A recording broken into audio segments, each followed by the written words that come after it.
Salve galera, tudo bem com vocês? Olha só, para quem não me conhece ainda, meu nome é Leonardo Arpini, eu sou professor de Direito Penal, de Processo Penal e de Legislação Penal Especial. E hoje eu estou aqui mais precisamente para iniciar o estudo do Direito Penal com vocês. Nós vamos ter vários blocos, vão ser divididos em várias aulas, tanto da parte teórica como resolução de questões do Direito Penal, para que a gente possa fixar essa matéria e a gente possa sair daqui sabendo tudo. Tá? Então, o que acontece? Eu vou iniciar com vocês a parte geral do Código Penal. Para que nas outras aulas, é claro que vai ser uma caminhada longa, porque nós vamos exaurir toda a parte geral, para depois nós exaurirmos toda a parte especial. E como eu disse, isso vai ser cumulado com resolução de questões. Então, você vai sair daqui com um farto conhecimento sobre direito penal. Vocês podem ter certeza absoluta disso. Então, o que acontece? Para você que está chegando agora nesse canal, eu já vou pedir para você se inscrever, deixar o comentário nesse vídeo, curtir e compartilhar esse vídeo para mostrar para o YouTube que o nosso conteúdo é relevante. Muita gente vem me pedir, Leonardo, por que livro tu estuda? Quem são os doutrinadores que tu indica? Olha só, para quem está estudando há um bom tempo e que tem uma doutrina, tem um doutrinador em que tem confiança, se entende bem com esse livro, eu vou deixar à vontade. Continue seguindo esse doutrinador. Agora, para você que está chegando agora, que vai se familiarizar com o direito penal, eu já tive o privilégio de ler muitos dos doutrinadores de direito penal brasileiros. Estou falando da doutrina moderna, que a gente tem que dividir aquela divisão que toda doutrina faz. Nós temos os doutrinadores clássicos e os modernos. Então, o que acontece? Uma doutrina clássica, por exemplo, que muito vocês devem ter ouvido falar, é a doutrina do professor Nelson Hungria. Doutrina do professor Tobias Barreto, Roberto Lira, pessoas que escreveram sobre direito penal, que são juristas, são pessoas gigantescas e que marcaram nome na história jurídica brasileira. Mas agora o que acontece? Nós temos também aqueles doutrinadores que são pessoas exímias, que têm um conteúdo fantástico a respeito da matéria e que hoje vem no conceito de doutrina moderna. Então olha só, a minha indicação para quem quiser iniciar o estudo do direito penal e que possa ter confiança num livro muito bom, sem sombra de dúvidas, tá? Como eu disse, eu já li inúmeras doutrinas brasileiras a respeito da matéria. A minha indicação é o livro do meu amigo André Stefan, pessoa na qual eu tive o privilégio de conhecer na última vez que eu estive em São Paulo. O professor André é uma pessoa fantástica e escreve muito bem sobre direito penal, sem comentar a aula que ele tem a respeito da matéria.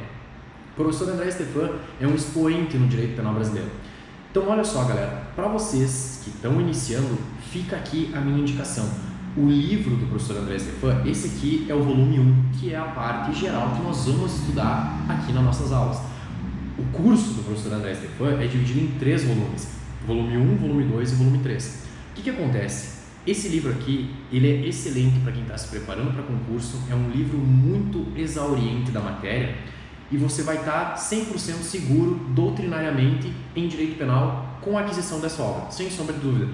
Não que outros doutrinadores não tenham uma profundidade como a do professor André Stefan, muito pelo contrário, mas eu tenho uma familiaridade maior com o livro do professor André, por isso que eu indico, e tudo aquilo que é bom a gente tem que repassar. Mas nós temos outros doutrinadores como o professor Rogério Sanches Cunha, o professor Fernando Capês, o professor Guilherme Nucci, Rogério Greco e tantos outros. Agora, outra coisa que eu vou falar para vocês, galera, a gente precisa se familiarizar com a letra da lei. Se alguém falou para vocês, olha, não é importante ler a lei, tem que ler só a doutrina, a lei você vai encontrar ali, a doutrina tem que saber. Galera, isso aí é bobagem. Primeira coisa, para que a gente possa ter um conhecimento aprofundado com base doutrinária, nós precisamos ter o conhecimento da lei. Sem a lei a gente não vai entender absolutamente nada do que a doutrina quer tratar. Então o que acontece? A minha indicação, letra da lei e a doutrina de confiança de vocês. Como eu disse, a minha indicação, professor André. Então, olha só, para que a gente possa iniciar o nosso estudo, nós vamos começar pelos princípios do direito penal e a aplicação da lei penal no tempo. Olha só, galera, está aqui o nosso objeto de estudo da nossa primeira aula de direito penal. Princípios do direito penal e a aplicação da lei penal no tempo. Então, olha só, galera, o que acontece? Para que a gente possa iniciar o nosso estudo, nós temos como norteador do nosso direito penal o princípio da legalidade. Galera, o princípio da legalidade está previsto lá no artigo 5º, inciso 39, cumulado com o artigo 1º do Código Penal. E o que diz o princípio da legalidade? Não há crime sem lei anterior que defina, não há pena sem prévia cominação legal. E aí nós temos uma ramificação do princípio da legalidade. Nós temos o princípio da reserva legal, nós temos o princípio da anterioridade e nós temos o princípio da taxatividade. O que a gente entende por princípio da reserva legal? O princípio da reserva legal diz que somente lei em sentido formal pode dispor acerca de matéria penal, ou seja, nós não podemos ter costume criando o tipo penal, nós não podemos ter analogia in malam parte, nós temos que ter uma lei em sentido formal. Essa lei é de competência privativa da União, conforme o artigo 22, inciso 1º da Constituição Federal. E, claro, nós podemos excepcionalmente ter o Estado legislando suplementarmente sobre alguns institutos no qual uma norma complementar geral da União autoriza. Isso por força do artigo 22, parágrafo único da Constituição. Agora, vocês acham que medida provisória pode versar acerca de direito penal? Se nós pegarmos a literalidade da Constituição Federal, a medida provisória ela não pode versar sobre matéria penal. Entretanto, a doutrina majoritária leciona no sentido de que, se a medida provisória ela vier em benefício do réu e ela for trazer benefícios para o acusado, é sim válido e a medida provisória pode versar acerca de direito penal. Um exemplo que nós temos, galera, é o artigo 32 do Estatuto do Desarmamento. O artigo 32 do Estatuto do Desarmamento fala sobre a extinção da punibilidade pela entrega espontânea da arma de fogo. Ou seja, um indivíduo que tem uma arma de fogo quer se livrar da arma de fogo. O que ele faz? Ele pega essa arma e se livrar sem ter nenhum problema de responder criminalmente, caso ele não tenha a posse nem o porte dessa arma de fogo. Ele pode marcar, entrar no site da Polícia Federal, marcar um dia para fazer a entrega dessa arma de fogo. Se ele fizer essa entrega espontânea, com data marcada na Polícia Federal, ele vai ter extinta a punibilidade dele por ter feito essa entrega espontânea. E isso veio disciplinado numa medida provisória, que se tornou lei e acabou gerando o artigo 32 do Estatuto do Desarmamento. Então, esse sim é um exemplo de uma medida provisória que tratou sobre matéria penal de forma benéfica e que se transformou em lei. Tá, galera? Então, olha só. Fechando esse primeiro subprincípio do princípio da legalidade, nós partimos para o segundo. Fechamos aqui a reserva legal, tá, galera?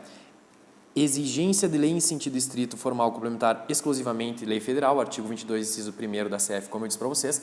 Agora a gente entra no estudo do princípio da anterioridade. O que significa anterioridade? Galera, princípio da anterioridade nada mais quer dizer do que a lei a ser aplicada ao caso concreto, ela deve ser anterior à conduta praticada pelo agente. Eu não posso, por exemplo, punir um indivíduo que praticou um crime hoje, criando uma lei amanhã para punir essa conduta do passado. Isso não tem como, galera. Isso não é possível. Ou seja, nós precisamos que a lei esteja em vigor para que a conduta possa ser praticada e ser considerada crime. Essa conduta deve ser anterior à norma penal. Então, o que acontece? Por esse caso, nós não podemos punir, como eu disse para vocês, o indivíduo que pratica hoje uma conduta e amanhã eu faço uma lei para punir isso. Isso não pode. Olha só, aí nós vamos para taxatividade. O que quer dizer o princípio da taxatividade? O princípio da taxatividade, pessoal, ele veda os tipos penais vagos. O que eu estou querendo dizer com tipo penal vago? Tipo penal vago é aquele em que nós não temos uma definição abstrata nem no preceito primário e nem no preceito secundário. Por exemplo, eu tenho um tipo penal que, no seu preceito secundário, ao invés de prever pena privativa de liberdade, está escrito assim, a pena para a conduta praticada neste artigo depende da forma como o magistrado interpretar a conduta praticada pelo agente, ou seja, a pena fica a bel prazer do julgador aplicar no caso concreto. Isso é um tipo penal vago, nós não temos uma segurança jurídica que é corolário do princípio da reserva legal, princípio da legalidade. Nós não temos essa segurança jurídica. E não tendo essa segurança jurídica, é vedado os tipos penais vagos. Agora, nós não podemos confundir tipos penais vagos com tipos penais abertos e crime vago. O tipo penal aberto é aquele que é amplo, mas ele tem conteúdo delimitado, como acontece, por exemplo, no homicídio culposo, lá do artigo 121, parágrafo 3º. Agora, o que acontece? Nós temos também o crime vago. O crime vago é aquele em que o sujeito passivo é um ente despersonalizado. O exemplo que a gente costuma usar é a lei de drogas. A lei de drogas, ela tutela a saúde pública.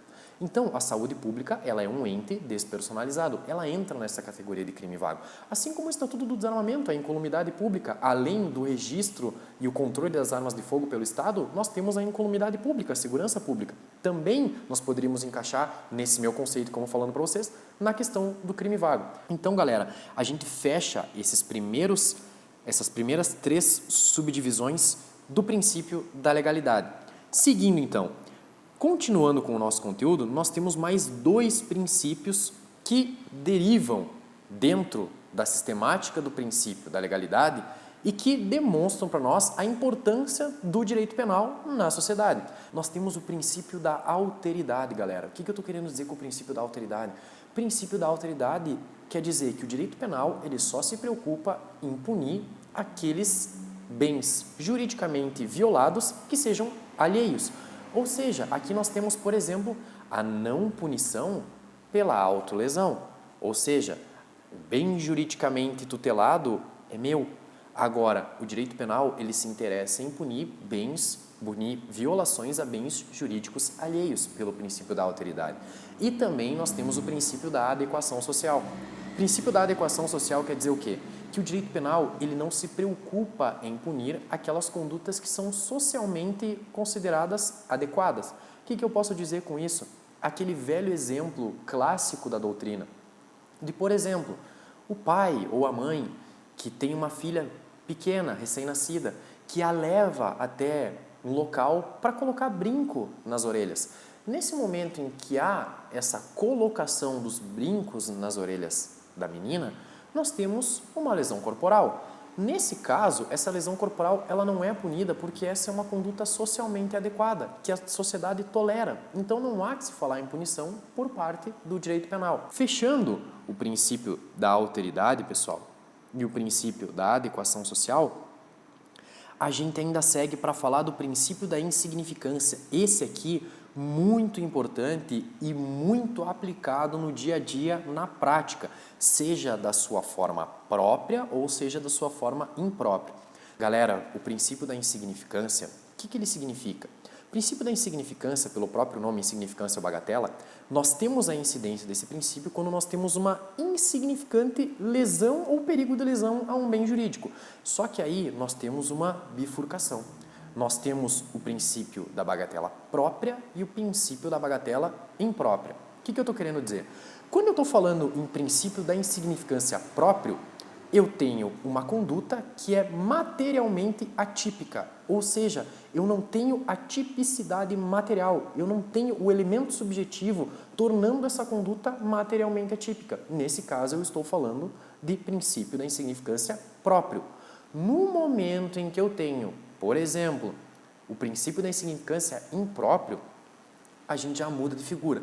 Nós temos um fato típico, ilícito e culpável, mas a impropriedade, quando a gente está falando de princípio da insignificância impróprio, é a desnecessidade da pena. Ou seja, o indivíduo vai ser processado e lá ao final nós vamos fazer esse juízo de valor para ver se a pena é necessária ou não. No momento em que eu tenho o princípio da insignificância próprio, por exemplo, um furto de uma coisa de pequeno valor, um furto de 2 garrafas de água, por exemplo. Isso é, por obviedade, um fato atípico materialmente. Por quê? Porque se trata de um furto de coisa insignificante. Não que a água seja insignificante, muito pelo contrário, mas o valor exprimido pelas 2 garrafas d'água não é o suficiente para comportar os 10% do salário mínimo, que é o índice utilizado pelo STJ para caracterizar o furto como insignificante ou não. Essa é a questão, galera. Agora, como eu disse para vocês, nós temos, ela atua como uma excludente de tipicidade, tá? Quem foi o pai desse princípio da insignificância ou quem foi o indivíduo que deu início, que gestou o princípio da insignificância, foi Claus Roxin. Isso vai ser importante porque depois nas questões nós vamos ver que isso cai em concurso, pessoal. O nome do doutrinador, o senhor Claus Roxin, é cobrado em concurso. Então, o que acontece? Falei das vertentes para vocês. A bagatela própria, que são condutas que produzem lesões insignificantes dentro da tipicidade material, e a bagatela imprópria, que o fato é típico, ilícito e culpável, mas apenas se torna desnecessária. Agora, olha só, nós temos um macete, pessoal, a respeito de como nós utilizamos os vetores do STF para ver se é possível a aplicação ou não do princípio da insignificância. Então, o que acontece? Para que a gente possa aplicar esse princípio, nós precisamos verificar, no caso concreto, esses 4 requisitos elencados aqui na lousa. Primeiro deles, ausência de periculosidade social. reduzido grau de reprovabilidade do fato, mínima ofensividade da conduta e o ínfimo grau de lesão jurídica. Isso aqui, galera, para vocês gravarem para o concurso, para a prova da OAB, é o PROL. Vocês, quando for necessário lembrar acerca do princípio da insignificância, sempre tenham isso em mente. PROL, tá?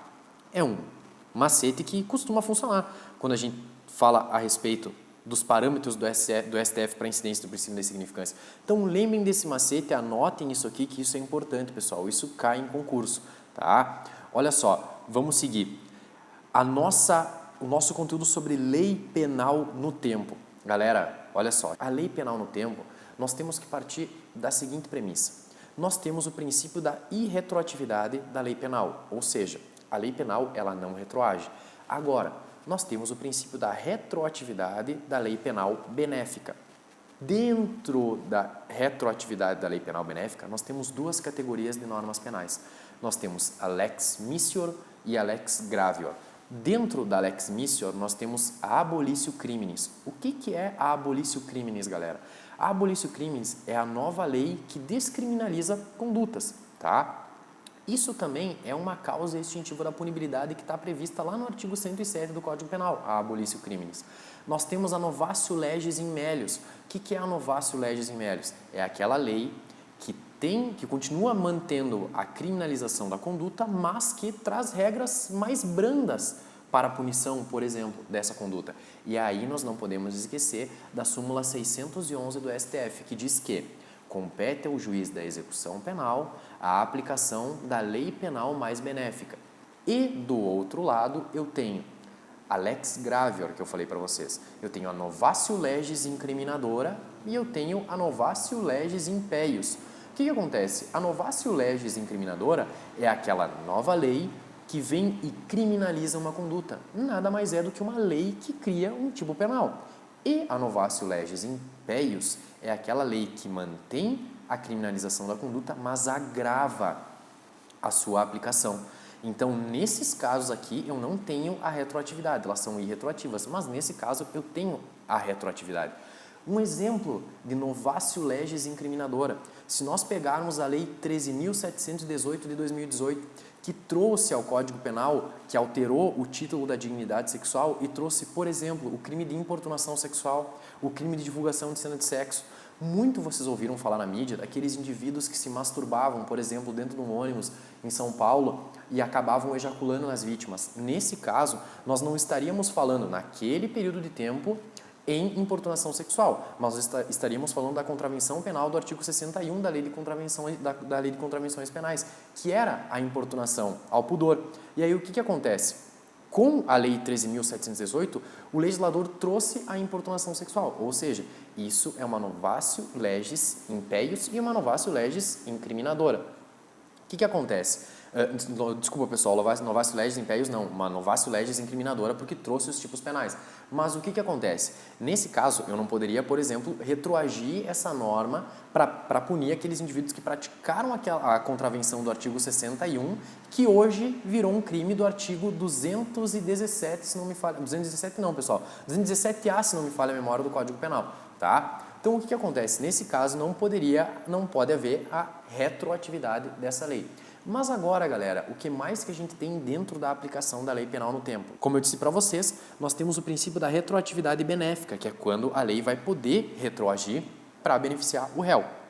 Nós temos o conflito de leis penais no tempo. O conflito de leis penais no tempo é quando uma nova lei ela entra em vigor, galera. Então, o que acontece? Nós não podemos ter conflito de leis penais no tempo quando, por exemplo, eu tenho período de vacatio legis. Por quê? Porque no período de vacatio legis eu tenho uma expectativa de lei, eu não tenho lei, então não há que se falar em conflito de leis penais no tempo. Olha só, a superveniência de lei penal mais gravosa durante a permanência ou continuidade delitiva. Galera, isso aqui é extremamente importante, é a súmula 711 do STF. Galera, a súmula 711 do STF, como eu acabei de mostrar para vocês, é aquela que diz que o indivíduo que pratica um crime permanente, por exemplo, o indivíduo que tem produto de crime armazenado na sua residência, está ocultando o produto de crime, que a receptação na modalidade ocultar é um crime permanente. O indivíduo que tem em depósito droga, que também é uma modalidade de crime permanente lá da lei de tóxicos, Se ele tiver essa droga ou esse objeto produto de crime armazenado na sua residência e durante a permanência desse crime, durante a prolongação dessa conduta no tempo, desse flagrante, que o indivíduo pode ser preso em flagrante a qualquer momento, e vier uma lei penal mais gravosa, nós vamos aplicar essa lei penal mais gravosa para essa conduta que se iniciou aqui, quando nós tínhamos uma conduta mais branda. E aí vem a lei gravosa, mas por força da súmula 711, nós aplicamos essa lei mais gravosa a esse caso. Conseguiram entender, galera? Sobre a combinação de leis penais, galera, a combinação de leis penais está completamente vedada pela súmula 501 do STJ. Por quê? Porque nós estaríamos diante de uma lex tertio, que é quando o magistrado estaria criando outra lei. Agora, nós também temos outro tipo de lei, que é a lei excepcional ou temporária. Galera, a lei excepcional ou temporária, como o próprio nome dela já diz, ela é feita para durar numa situação excepcional ou em um momento, um determinado período de tempo. O que acontece? Vou dar um exemplo para vocês. A Lei Geral da Copa, galera, da Copa do Mundo, que aconteceu aqui no Brasil. Essa lei, ela tinha prazo de vigência até 31/12/2014. Então, todos os crimes que foram praticados na Copa do Mundo, naquele período de tempo, vão ser punidos por essa lei, por mais que ela tenha sido revogada com a sua data de vencimento, a sua data de nascimento e a sua data de morte, a sua data de falecimento no dia 31/12/2014. Ou seja, o indivíduo que praticou um fato no dia 29 de dezembro de 2014, envolvendo algo dentro da Lei Geral da Copa, mas que veio a ser processado só hoje, no ano de 2019, ele vai responder pelo crime praticado lá naquela época, mesmo que a Lei Geral da Copa, como eu disse para vocês, durando um determinado período de tempo tenha sido revogada. Por quê? Porque ela tem força ultrativa, ou seja, ela vai tutelar aqueles crimes praticados durante a sua vigência. Tá, galera? Então, olha só. Aqui, como eu falei para vocês, para esquematizar sobre a Lex Gravior e a Lex Missior, a abolício criminis, tá? Como eu disse, a nova lei que descriminaliza condutas, a novatio legis in melius, súmula 611 do STF, novatio legis incriminadora e a novatio legis impeius. Para dar um exemplo para vocês, pessoal, sobre a novatio legis impeius e a novatio legis in melius. A lei 13.654, a lei 13.654, ela alterou o delito de furto e o delito de roubo. No delito de roubo, ela teve força retroativa. Por quê? Porque ela revogou o inciso 1º do parágrafo 2º, que dizia que majorava a pena do roubo quando ele fosse praticado com arma. Hoje, o roubo, ele só tem a majoração lá no parágrafo 2º-A, se ele for praticado com o emprego de arma de fogo. Ou seja, todos os indivíduos que praticaram um roubo com uma faca, com um bastão, com uma serra elétrica, com qualquer outro objeto que não tenha sido arma de fogo capaz de expelir projétil, ele vai ter a retroatividade dessa lei e vai ser aplicado por força da novatio legis in melius, e aí nós vamos ter a aplicação da súmula 611 do STF, competindo ao juiz de execução penal alterar as características da pena privativa de liberdade cumprida por esse indivíduo. Mas nós também tivemos uma novatio legis in melius, a novatio legis impeius, desculpa, e uma novatio legis incriminadora. Porque o que acontece? Dentro do tipo penal da Lei 13.654, nós tivemos a inserção de qualificadoras no crime de furto e no crime de roubo. No crime de furto, nós tivemos a qualificadora do furto, com o emprego de explosivo e o furto de explosivo. E isso também ocasionou uma majorante dentro do delito de roubo. A mesma coisa, o roubo de explosivo ou com o emprego de explosivo. Então, isso é uma novatio legis impeius, galera. Essa é uma lei que não vai retroagir, tá? Então, olha só, para ficar bem claro aqui para vocês, eu até escrevi aqui, novatio legis incriminadora, tá? A novatio legis incriminadora, nós temos a nova lei que criminaliza condutas, a lei 13.718, que eu falei para vocês da importunação sexual e a divulgação de cena de sexo, aqui a 13.654, que alterou o furto e o roubo. Galera, a gente vai encerrar esse bloco por aqui de princípios do direito penal e aplicação da lei penal no tempo. Qualquer dúvida que vocês tenham, vocês podem me mandar no meu Instagram, no meu Facebook, ou podem deixar nos comentários desse vídeo aqui embaixo. E agora, ao final do vídeo, vocês podem ver que tem mais conteúdo de direito penal, de legislação penal especial e de processo penal para vocês. Então, fiquem ligados que aqui no canal sempre vai ter novidades, sempre vai ter aula para vocês. Agora, a gente vai para o segundo bloco para resolver questões. Então, até a próxima, galera. Valeu!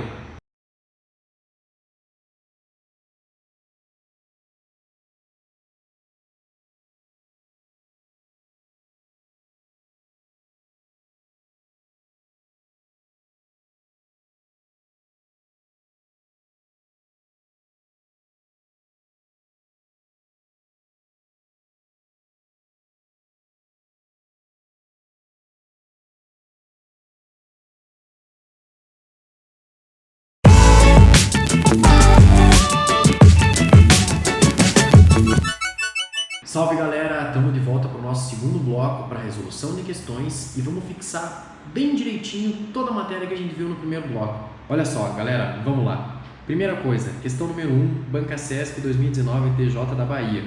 De acordo com a doutrina predominante no Brasil relativamente aos princípios aplicáveis ao direito penal, assinale a opção correta. Letra A. O princípio da taxatividade e o mandado de certeza preconiza que a lei penal seja concreta e determinada em seu conteúdo. Sendo vedados os tipos penais abertos, galera, não. Negativo. Eu falei para vocês que os tipos penais abertos eles são possíveis, assim como os crimes vagos. Nós só não podemos ter tipos penais vagos, mas os tipos penais abertos e o crime vago são plenamente possíveis. Letra B. O princípio da bagatela imprópria implica atipicidade material. Não, galera, já está errado aqui. Ó. O princípio da bagatela imprópria, que é a insignificância imprópria, diz respeito à desnecessidade da pena. Então a letra B já está errada. Letra C. O princípio da subsidiariedade determina que o direito penal somente tutela uma pequena fração dos bens jurídicos protegidos operando nas hipóteses que se verificar lesão, ameaça, lesão mais intensa, menor. Não. O princípio da subsidiariedade, galera, isso aqui a gente vai ver mais tarde no conflito aparente de normas. Isso aqui não diz respeito ao direito penal tutelar uma pequena fração de bens jurídicos protegidos. Não. Olha só, letra D. O princípio da ofensividade, segundo o qual não há crime sem lesão efetiva ou concreta ao bem jurídico tutelado, não permite que o ordenamento jurídico preveja crimes abstratos. Não, galera, bem pelo contrário. Nós temos vários crimes de perigo abstrato no ordenamento jurídico. Letra E. O princípio da adequação social serve de parâmetro ao legislador que deve buscar afastar a tipificação criminal de condutas consideradas socialmente adequadas. Tá certo, é esse o nosso gabarito. Primeira questão, número 1, letra E. Número 2. Julgue o item seguinte relativo aos direitos e deveres individuais e coletivos e às garantias constitucionais. Em razão do princípio da legalidade penal, a tipificação de conduta como crime deve ser feita por meio de lei em sentido material. Não, galera, já está errado aqui, ó. Não se exigindo, em regra, lei em sentido formal, bem pelo contrário, galera. Vocês lembram que eu falei para vocês, pessoal, no desdobramento do princípio da legalidade, nós temos a reserva legal. Lá na reserva legal, nós temos a necessidade de lei em sentido formal, seja ela lei complementar ou lei ordinária, tá? Então, essa questão aqui, a princípio, o nosso gabarito está errado. Então, aqui, ó, lei em sentido material, não. Tá errada essa questão, galera. Número 3. 2017, CESP, Delegado de Polícia. De acordo com o entendimento do STF, a aplicação do princípio da insignificância pressupõe a constatação de certos vetores para se caracterizar a atipicidade material do delito. Galera, lembram os vetores que eu falei para vocês? O PROL, o macete para vocês não esquecerem mais. O que acontece? O que é o PROL? Ausência de periculosidade social, reduzido grau de reprovabilidade do fato, mínima ofensividade da conduta e ínfimo grau de lesão jurídica. Agora, vamos para as assertivas. Letra A. Reduzíssimo grau de reprovabilidade do comportamento. Galera, perfeito. A princípio, nosso gabarito é a letra A. Vamos seguir. Desvalor relevante da conduta e do resultado. Está equivocado. Mínima periculosidade social da ação. Também não, galera. Não é periculosidade social da ação. É a mínima ofensividade da conduta. O que acontece? Relevante ofensividade da conduta da gente? Não. Mínima ofensividade. E expressiva lesão jurídica? Também não. Inexpressiva lesão jurídica provocada. A 3, a correta é a letra A, galera. Vamos seguir. Olha só. Número 4. Juiz substituto Banca CESP 2015. Acerca dos princípios e fontes do direito penal, assinale a opção correta. Segundo a jurisprudência do STJ, o princípio da insignificância deve ser aplicado a casos de furto qualificado em que o prejuízo da vítima tenha sido mínimo. Não, galera. Os tribunais superiores não aplicam o princípio da insignificância no furto qualificado, mesmo que o prejuízo da vítima tenha sido mínimo. Muito pelo contrário, porque a qualificadora no furto ela afasta a incidência do princípio da insignificância. Letra B.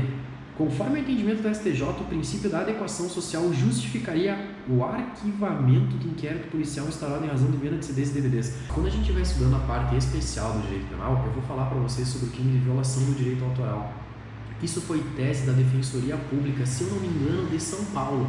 Posso estar enganado, mas eu sei que é tese da Defensoria Pública, sobre a incidência do princípio da adequação social no tocante a considerar uma conduta socialmente adequada a venda e comercialização de CDs e DVDs piratas, mas os tribunais superiores não acolheram essa tese.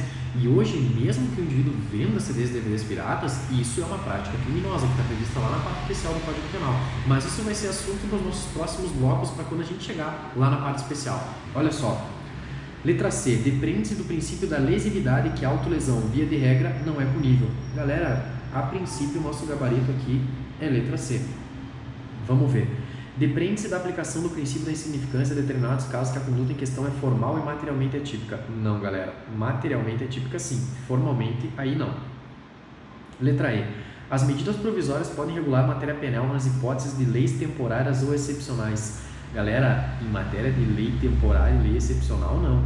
Lembram que eu falei para vocês no bloco passado sobre medida provisória? A medida provisória, se a gente for pegar o texto literal da Constituição, no artigo 62 diz que é vedado a utilização de medida provisória para matéria penal, eleitoral, nacionalidade. Então, o que acontece? Agora, se a matéria tratada pela medida provisória for benéfica ao acusado, for benéfica ao agente, aí a gente pode tratar de medida provisória benéfica. O que aconteceu? Eu dei um exemplo para vocês. A extinção da punibilidade com base no artigo 32 do Estatuto do Desarmamento, que foi originário de uma medida provisória que se tornou lei. Nesse caso, sim, mas agora a lei excepcional e temporária, não. Número 5. São princípios que solucionam o conflito aparente de normas. Galera, já olhando aqui, ó, conflito aparente de normas vai ser assunto da nossa próxima aula. Mas a questão aqui, pelo que eu estou vendo, a primeiro momento, ela é relevante porque ela trata dos princípios que nós estudamos aqui na aula. Então, olha só, o princípio da insignificância, ele não serve para solucionar o conflito aparente de normas. Então, a gente já exclui a letra A e a letra B. O princípio da especialidade, sim. O princípio da alteridade, não. O princípio da alteridade, ele fala sobre a preocupação do direito penal em punir a lesão a bens jurídicos alheios, ou perigo de lesão. Então, esse aqui está fora. Especialidade, alternatividade certo, subsidiariedade certo, insignificância está errado. Especialidade, consunção, subsidiariedade e alternatividade. É esse o nosso gabarito, galera. Questão número 5, letra E. Vamos lá, questão número 6. 2015, MP de São Paulo. Após a leitura do enunciado abaixo, assinale a alternativa falsa. Galera, prestem atenção e realcem isso aqui quando vocês estiverem treinando, simulando questões. Sempre destaquem quando pedir a incorreta, quando pedir a falsa, porque o nosso cérebro está condicionado a buscar a alternativa correta. E aí a gente acaba se passando, a gente pode acabar perdendo uma questão. E uma questão é muito importante para determinado concurso, para determinada prova. Isso é algo inegável, pessoal. Então prestem bastante atenção e destaquem sempre que falar em alternativa incorreta ou alternativa falsa. Letra A. O princípio da legalidade tem como fundamento o princípio do nullum crimen nulla poena sine praevia legem. Sim, não há crime sem lei anterior que o defina, não há pena sem prévia combinação legal. No tocante ao tempo do crime, o Código Penal adotou a teoria da atividade e considera como o momento da conduta comissiva ou omissiva. Isso aqui também vai ser objeto das próximas aulas, galera, mas tá certo, essa questão tá correta. Letra C. No tocante ao lugar do crime, o Código Penal brasileiro adotou a teoria da atividade. Não. Lugar do crime é o artigo 6º do Código Penal, galera. O Código Penal adotou a teoria da ubiquidade, tá? Então, a princípio, a nossa alternativa falsa é a letra C. Lei excepcional pode ter ultratividades, pode ser aplicada a fatos praticados durante sua vigência, mesmo após a revogação. Dei o exemplo para vocês sobre a Lei Geral da Copa, galera. Bem certinha. A lei penal entrar em conflito com a lei penal anterior pode apresentar as seguintes situações: novatio legis incriminadora, abolicitio criminis, novatio legis impeius e novatio legis in melior. Essa questão tá certa, galera. Isso aqui foi o que eu expliquei para vocês. A lex missior, retroativa. A lex gravior e retroativa.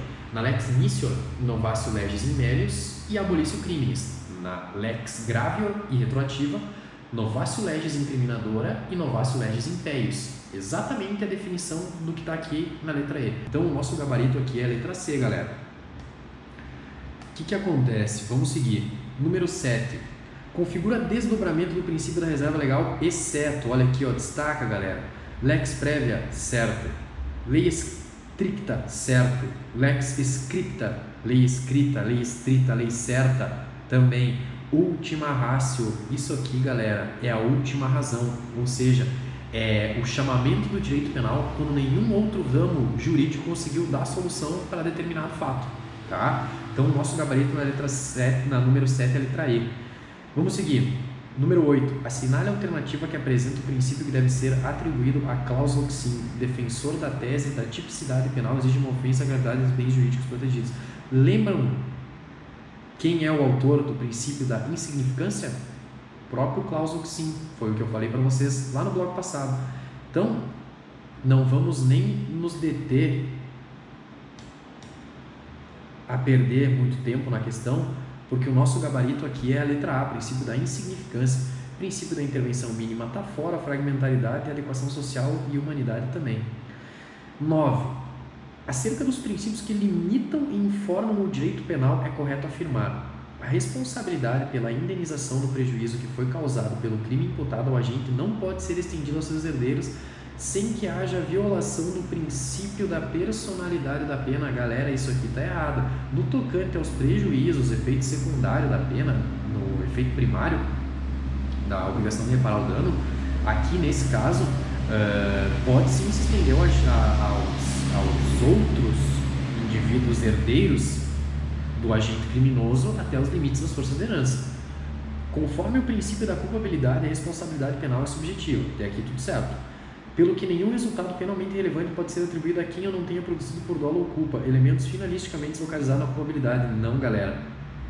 Elementos finalisticamente, pela teoria finalista da ação, dolo e culpa estão dentro do fato típico. Nós temos fato típico, ilícito e culpável. Dentro do fato típico, eu tenho aqui, olha só, galera, dentro da teoria finalista da ação, nós temos fato típico, ilícito e culpável.